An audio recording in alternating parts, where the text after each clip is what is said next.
নমস্কার বন্ধুরা, কেমন আছেন? একটু হাসি রান্নাঘর ইউটিউব চ্যানেলে আপনাদের স্বাগত জানিয়ে আজকে আমি আরেকটি ভিডিও নিয়ে এসেছি। আর এই ভিডিওতে আজকে আমি দেখাবো যে কাসুনপুরা কাতলা মাছের পাতলা ঝোল। আর এই ঝোলটি আমি কোনো দিন বাড়িতে ট্রাই করিনি, অনেক লোকের মুখে শুনেছি, আমার দিদিমার মুখেও শুনেছি। আর তাদের কাছ থেকে আমি রেসিপির ইনফরমেশনটা কালেকশন করে আমি আজকে আপনাদের সামনে নিয়ে এসেছি। আমি 2-3 বার প্রায় ট্রাই করে আর ঝোলটা টেস্ট করে বানিয়েছি। তো প্লিজ তোমরা সঙ্গে থাকো, কী কী লাগছে দেখে নিন।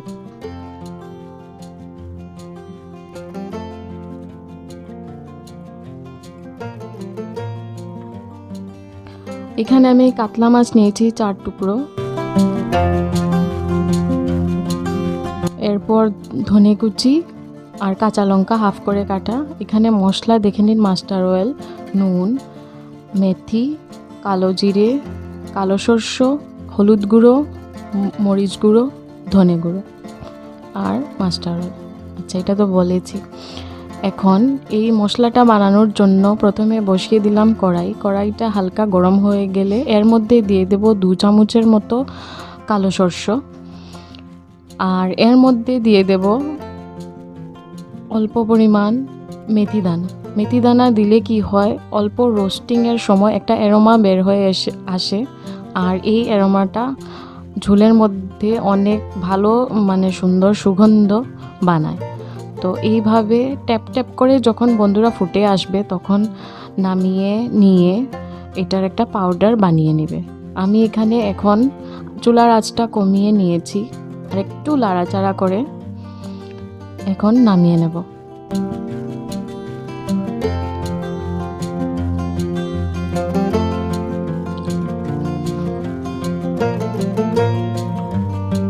বাস হয়ে গেছে। এই হলো আমার কুটনি, যাতে আমি এই সরষেটা কুটে একটু খুরদুরা টাইপ পাউডার বানাবো।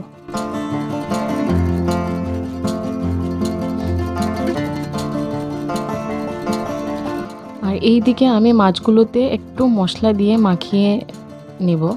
প্রথমে হলুদ গুঁড়ো দিলাম, এরপর লঙ্কা গুঁড়ো, এরপর একটু নুন পরিমাণ মতো দিয়ে 4 টুকরোর মধ্যে যতটুকু লাগবে, এরপর মশলা মাখিয়ে কড়াইতে দিয়ে দেব।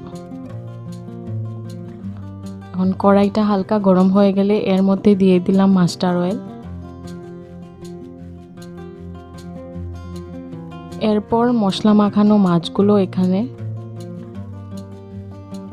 এক পিস করে ছাড়লাম।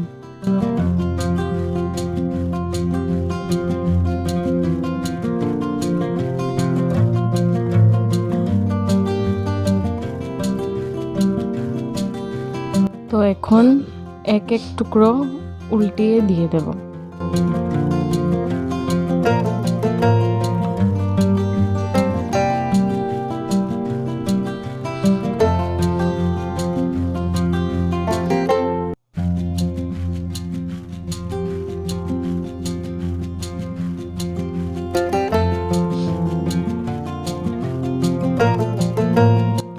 এক করে প্রায় সবগুলো মাছের টুকরো আমার উল্টানো হয়ে গেছে।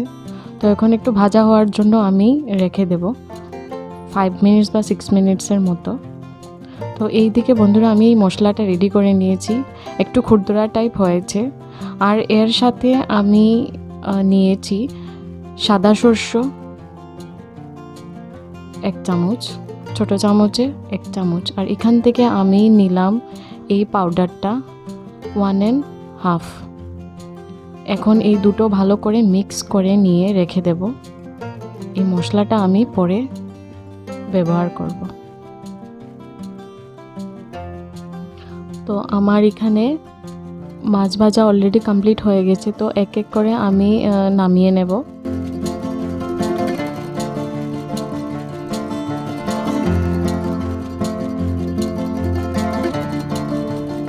তো মাছ ভাজা করার পর কড়াইতে যেটুকু তেল বেঁচেছে এই বাঁচা তেলেই আমি দিয়ে দেব অল্প কালো জিরা আর কাঁচা লঙ্কা ফোড়ন। তো কাঁচা লঙ্কা যখনই ছাড়বেন বন্ধুরা একটু সতর্কভাবে ছাড়বেন, কারণ হাফ হাফ করে আমি দিয়েছি তো ট্যাপ ট্যাপ করে ফুটে আমার দিকেই এসে গেছে সব। তখন অল্প ভাজা হয়ে গেলে এর মধ্যে আমি দিয়ে দেব 1 বাটির মতো জল।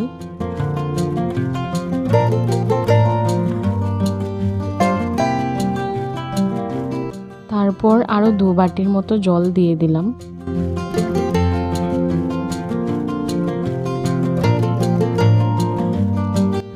এখন এই জলের মধ্যে দিয়ে দেব মশলা। তো প্রথমে দিব হলুদ গুঁড়ো, তারপর দিয়ে দেব ধনে গুঁড়ো। আর এই মশলা দুটো দেওয়ার পর ঝোলের সঙ্গে এই মশলাটা ভালো করে মিক্স করে নেব।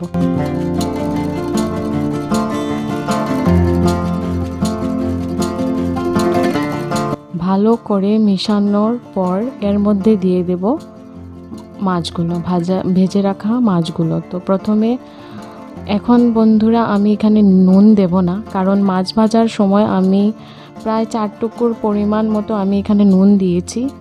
তো ঝোলটা যখন ফুটে আসবে তখনই আমি এর মধ্যে নুন দেব। এখন আর আমি নুন দিচ্ছি না। তো এখন শুধু আমি মাছগুলি ঝোলের মধ্যে ছেড়ে দেব।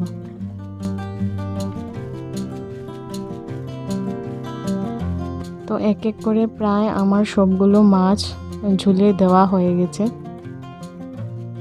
তো এরপর আমি ঢাকা দিয়ে রেখে দেবো আরও 5 মিনিটসের জন্য।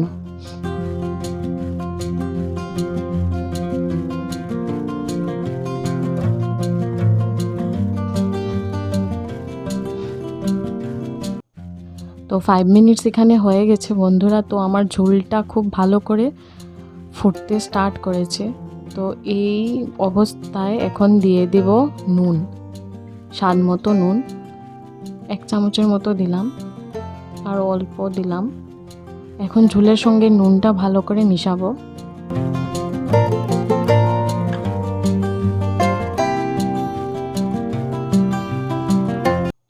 এইভাবে ভালো করে নুনটা মিশানোর পর এই যে মশলাটা বানিয়েছিলাম এই মশলাটা দিয়ে দিলাম। কাসন পোড়া মশলাটা, সর্ষের আরেক নাম হলো কাসন। আর এই ডিশটি হচ্ছে পূর্ববঙ্গের একটি বিখ্যাত ডিশ। আর কাসন পোড়া দিয়ে বন্ধুরা অনেক রেসিপি বানানো হয়। তো আমি আজকে শুধু একটাই রেসিপি আপনাদেরকে দেখাচ্ছি।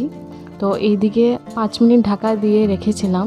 তারপর ঢাকনা খুলে দেখি আমার ঝোলটা কমপ্লিট হয়ে গেছে, আর ঝোলের কালারটাও চেঞ্জ হয়ে গেছে। তো এর মধ্যে আমি দিয়ে দেব একটু ধনেপাতা কুচি, আর হাফ হাফ করে যে লঙ্কা কেটে রেখেছিলাম এই লঙ্কাটা।